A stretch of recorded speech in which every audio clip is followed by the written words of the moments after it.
can't put Tracy on film because she's in her pyjamas. But it's time to relax. I just wanted to share, and I'll spin the camera around this way. But look, isn't that a thing of beauty? It's a nice summer evening, but it's April, so it's not really summer, and it's just dropping a little bit cool at night. So we thought we'll just get the fire going just to warm through a little bit, and it's all nice and quiet. And I'm trying this stuff which we bought in the French Aldi, and it's called custard beer. I have no idea what it means, but it's beer blonde, and it's 4.5%, and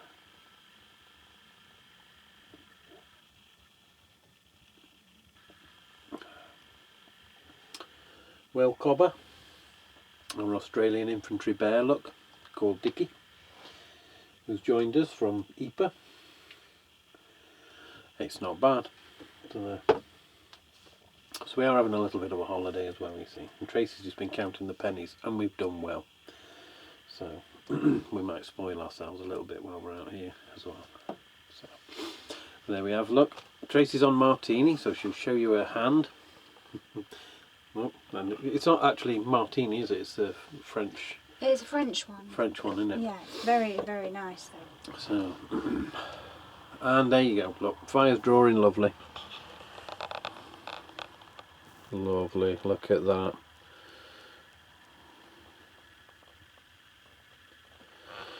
There we are. So, good night from me. Good night from him. Good night from Tracy. And we'll have our custard beer and Bonne nuit. Bonne nuit. Bonne nuit, yeah. We've arrived in Mammetz, and this is where the Welsh Division fought their battle. And this is one of the memorials.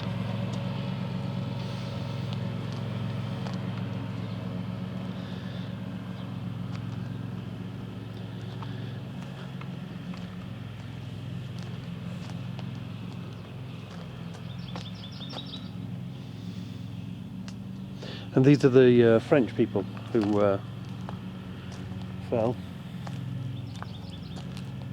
These are, it says here, look, these are the children that were killed from the village.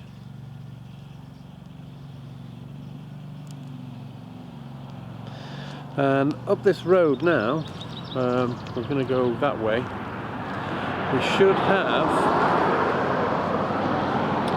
there we go, the 38th Welsh Division.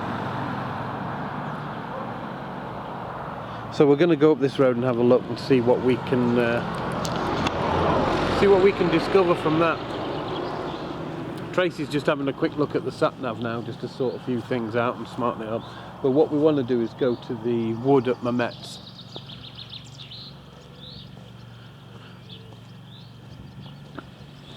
Not a bad bit of parking, if I do say so myself. Check out that car there. Does anybody remember them? See if you can see it. There, through that gate. I think it's one of the old Renaults. But yeah, Mammetz is a stunning place, beautiful. Right, we'll push on. I just wanted to pull over and show you this. Can you see that?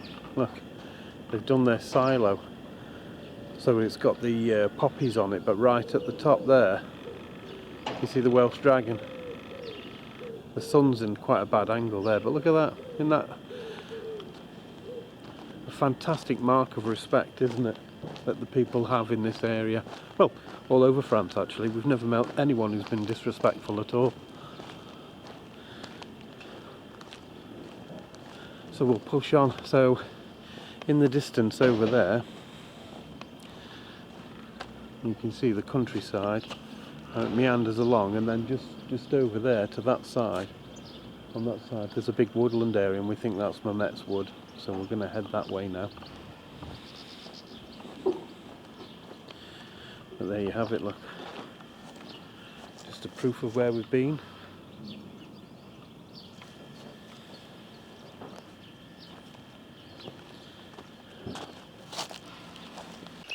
This is Mammetz Wood across here, and this is the memorial to the Welsh division.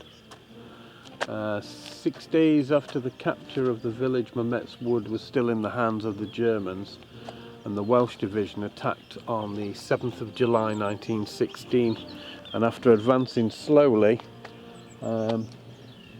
and uncertainly, occupied the wood almost completely by the 11th of July. Exhausted, it evacuated the sector after losing 4,000 men, including 600 dead and 600 missing. And the Dragon Memorial has been put up there in 1987 on the 11th of July. So we're just going to have a quick look at that now. Here's the memorial, and you can see the Welsh dragon there. It says there Mammetz 1916, and I hope you can see because the sun is quite bright, but it's got the insignia there to the South Wales borderers, and then on this side you've got the Fusiliers.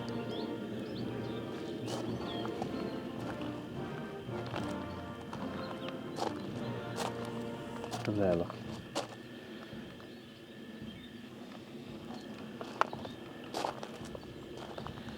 And we've just had some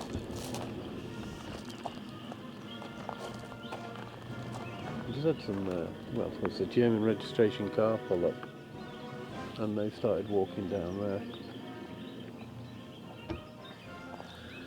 there because the Germans suffered very heavy losses in the woods there.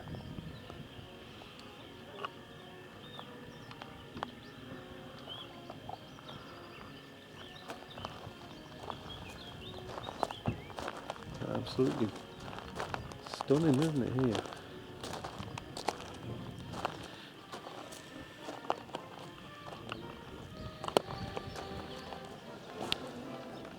Yeah. And this board here is in honour of the sacrifice of our fellow Welshmen. This bench was refurbished by the Russet Army Cadets in May 2014. Bless them. Yeah. Okay, on the like I said, the battle began on the 7th of July. The wood was intended to be taken after only a few hours. That's what the generals thought would happen. But on the first day alone there was 400 casualties sustained. Among these were the Tregaski brothers, who were originally from Penarth, and they had emigrated to Canada before the war, but answering the call for volunteers, they returned back to the UK and joined the Welsh regiments. One of the brothers was shot in the head during the first assault, and the other brother went to help him, and he was also killed. The two men, they now lie buried in one of the quiet cemeteries in the Somme. Over the 5 days that the battle raged, Mammetz Wood was devastated by artillery shells, and the fighting was furious, and in many cases it was hand-to-hand combat as well. The poet Robert Graves, who fought in the battle, having gone back into the wood once the battle was finally over, wrote, "It was full of dead Prussian guards, big men, and dead Royal Welsh Fusiliers and South Wales borderers. Little men. Not a single tree in the wood remained unbroken." As part of the battle, the 38th Welsh Division, or Lloyd George's Division as it was sometimes known as, when they attacked the Mammetz Wood, it was the largest wood on the Somme battlefield. It was nearly a mile wide and over a mile deep, and it was made up of thick trees and dense undergrowth, and it was heavily fortified with machine guns, and it was very well defended by the Germans. It was a trained and elite regiment called the Lehr Regiment, which was the Prussian Guards. 38th Division comprised of Welsh regiments, including the Welsh Fusiliers, and they were, well, it says here they were amateur soldiers, but they were full of enthusiasm and courage. But like many of Kitchener's new army that fought at the Somme, they were poorly trained and ill-equipped, and through the bad tactics as well of their commanders, they suffered heavy losses. Nearly 4,000 men died over a few days in that woodland. But again, like many of the places that we visit, it's now a place of tranquility, and all you can hear is the wildlife.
Just next to that memorial there, there's a crater there you can see. You can see how this is just a battlefield, look.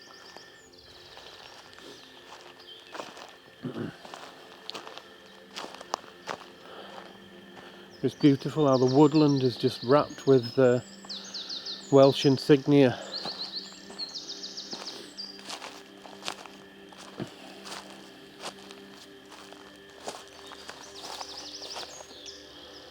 Private Welsh Battalion, Isaac Walker.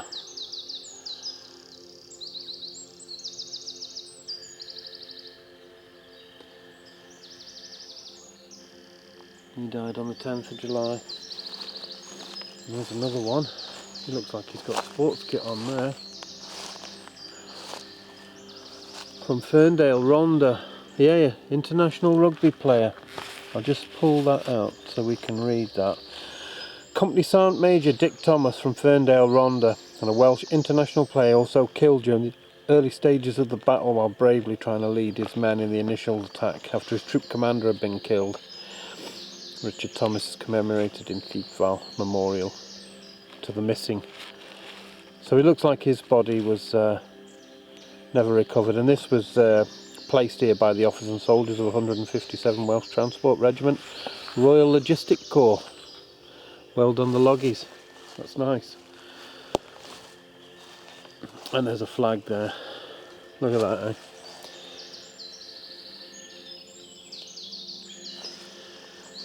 Fantastic marks of respect.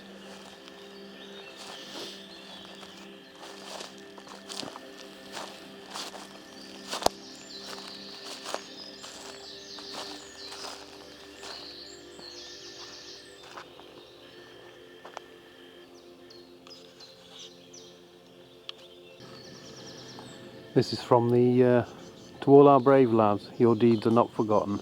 You did your country proud, from the Royal British Legion, Risker branch.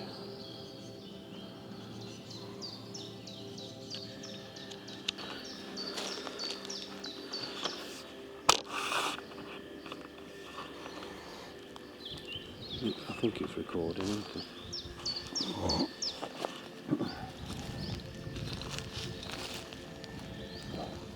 We're just having a little dig just through the field here. Because of the, there look.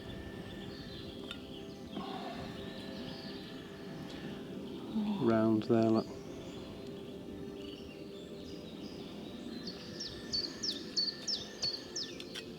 Means when you get to a certain level,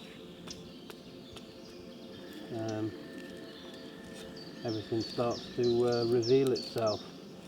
There's one. Another one, look. Yeah. Is this recording, babe? Did you press it? Yeah, it's recording, yeah.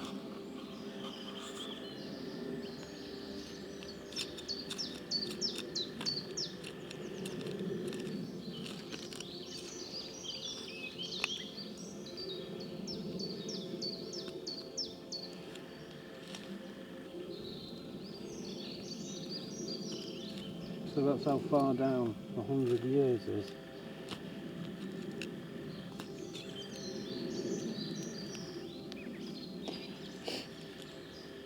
About this area. Tracy said when the soil started changing colour she became suspicious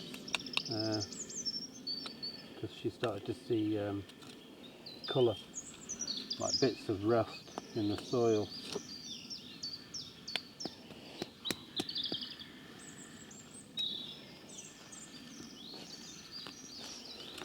These bullets, I don't know what kind they are yet. They could be German, or they could be there. Oh, there's a.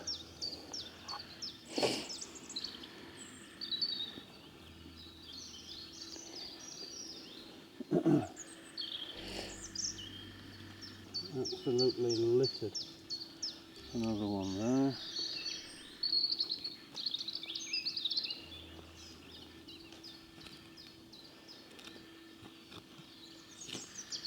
But this is the best place to look, where animals have been digging the soil. And I've made it soft so it's easier to turn over.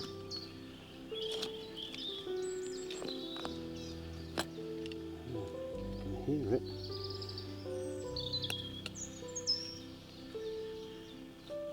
I did see another round there. There we go. Another piece there. Now that's the end of a bullet there.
rust in the soil again.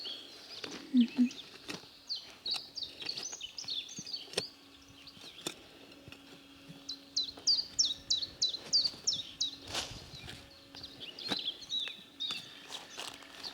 There's some shrapnel there, look. See there? Yeah. And there. That is actually a piece of barbed wire. Yeah. There's a point on it, look. Yeah. So that's possibly what that piece is as well. Could be from barbed wire, it could be from shrapnel. There. Barbed wire. Yeah.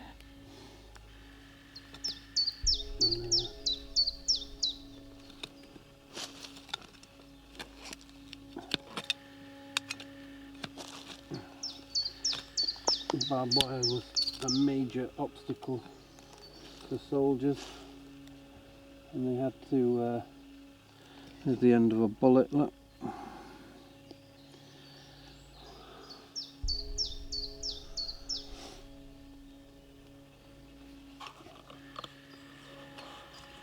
Let's hope we never penetrated anybody. Yeah, look at that. Now that is in remarkable condition. Look, you can still see the twist of the wire there, look, and the knot with the barb on it.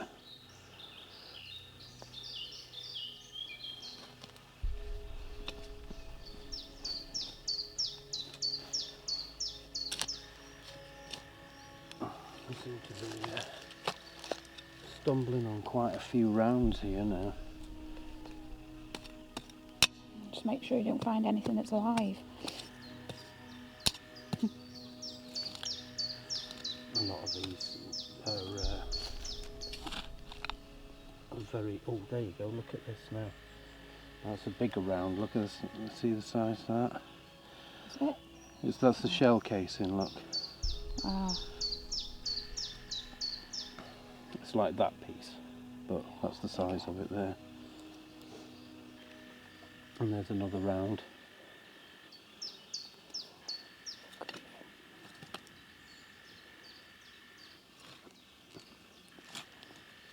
It looks like we have hit the ground where the engagement actually was, because look at the amount of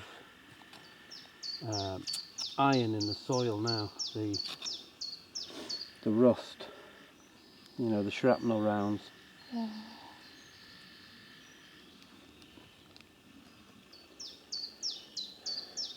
Pause it for a bit now if you want. How'd you pause it? Just, Press that button. yeah.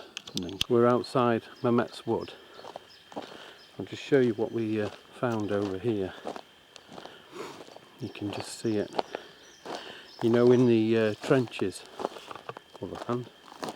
in the trenches you would have had, it looked like a corrugating sheet that used to go over at some parts.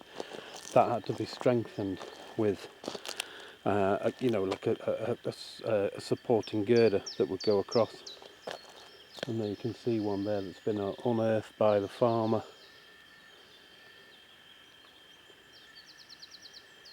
So it shows you in this area here there would have been trench systems. So obviously, I mean, if this was the edge of the wood line, then the machine guns and everything would have been here.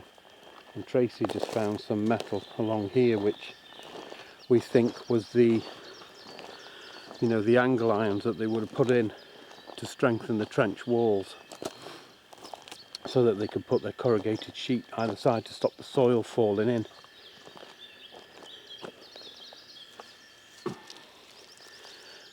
You can see there, look, there's another piece there. So a good weight to it. So the place is positively littered, and if you look around you as well, I mean, that's just going into the ground. That's a twisted piece of metal.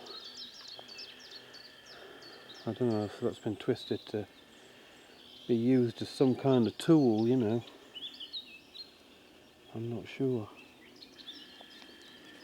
But it's absolutely littered. We've found a lot of rounds even a couple of complete ones. They're safe, you know, they've decomposed that much that they don't pose a threat now. But we just had a small dig in it's just a rabbit hole next to the field, and we were just pulling up the casings, you know, the brass casings, and they were coming up, you know, squashed ones and fired ones and various bits like that. And then as we go a little bit deeper, we hit like the reddish coloured clay soil, and as we dug through that, then we started to hit little bits of metal, and we found what we thought was pieces of a belt clip from a machine gun, you know. And then we started to find just one or two complete rounds, which we'll clean up, and it's what's weighing Tracy's pocket down at the moment. We've got a pocket full of rounds. But yeah, it's hard to envisage what this place must have been like. Oh, there you go. Is that? No, it's a piece of wood.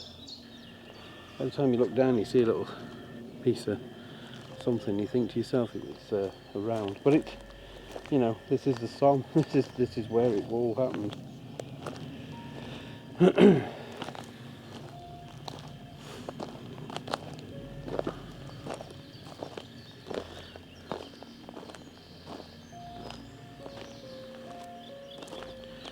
There's some metal again there.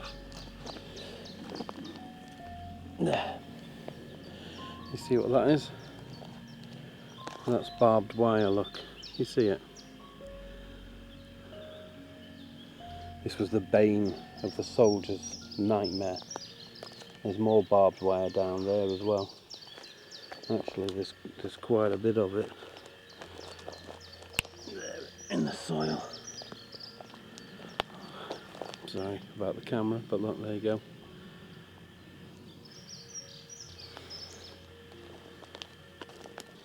They tried to smash it up with the artillery so the soldiers could get through it, but they would only get so much of it. Sometimes they didn't have the correct rounds, and the rounds exploded above it, or, you know, didn't clear it. Right, we'll push on.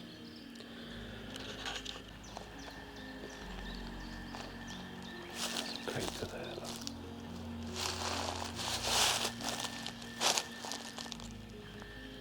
Must have a burrow there.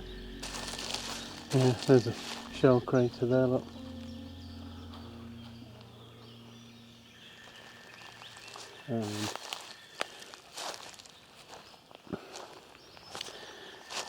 There's another crater.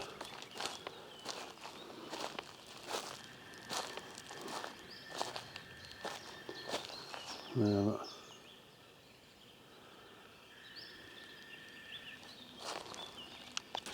The impact craters which are all around here, and this is the front of the wood. So I'm going to step through. Look at this. This is an old tree. This was here during the battle. Can you see where the rounds have gone in? There. Just like. So it's kind of like a standing memorial. Can you see that better? I imagine if you looked long and hard, you'd possibly find some of the shot, or some of it's fallen down around here. But this tree certainly witnessed the Battle of Mammetz Wood.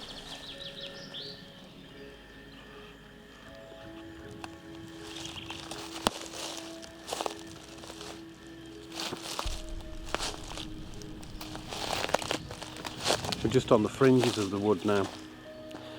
The van's parked over there.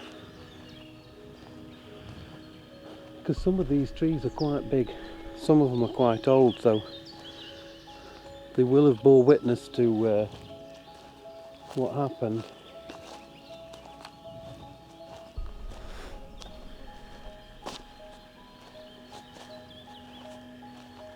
Especially some of them bigger ones over there, look. They definitely heard and saw something. I'm just going to have a look and see what Tracy's looking at now, because she's just gone up there. Just here is where what Tracy was looking at. I mean, the posts have probably been put in afterwards, you know, but they see how they're sticking up. But these would have been possibly part of a fortification, you know. They're an old rail. I mean, there's nothing to say that they weren't a gun mounted on a rail. I don't know, but and Tracy's found some sectional concrete there on the ground, which is just down there, and then over there's more metal as well. But she also found a large piece of shrapnel from an artillery round. These things used to hit the ground or explode above the ground, and that's what the piece of metal like that would come flying out. I mean, that's heavy, that is. That gives the average weight of, you know, them cast iron griddle pans. That's what that feels like. So imagine that flying through the air at a couple 100 miles an hour and hitting you in the middle of the back or something. You don't stand a chance. You really don't.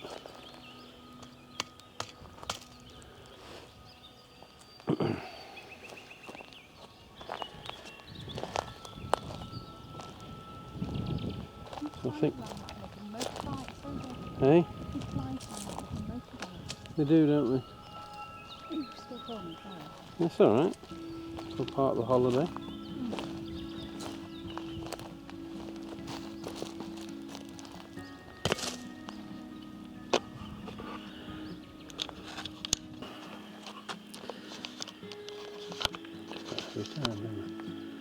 This is Flatiron Copse Cemetery, and this is right on the fringes of Mammetz Wood, just in the background there.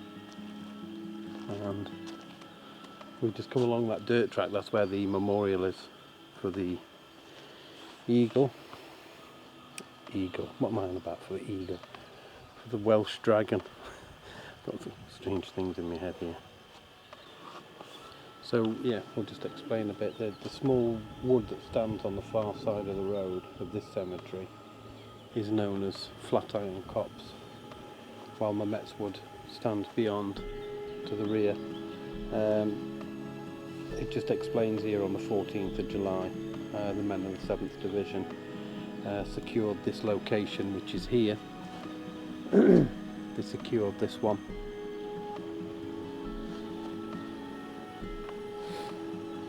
It became an advanced dressing station, and then it was established in the copse, and the cemetery was begun soon after. So obviously when they were treating them here, then those that didn't make it, they'd bring them down and they started burying them in here.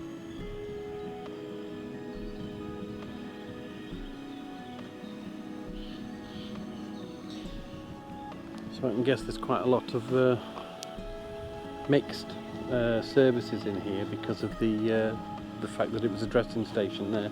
So obviously any of the engagements that were going on in and around the area would have been brought to that dressing station.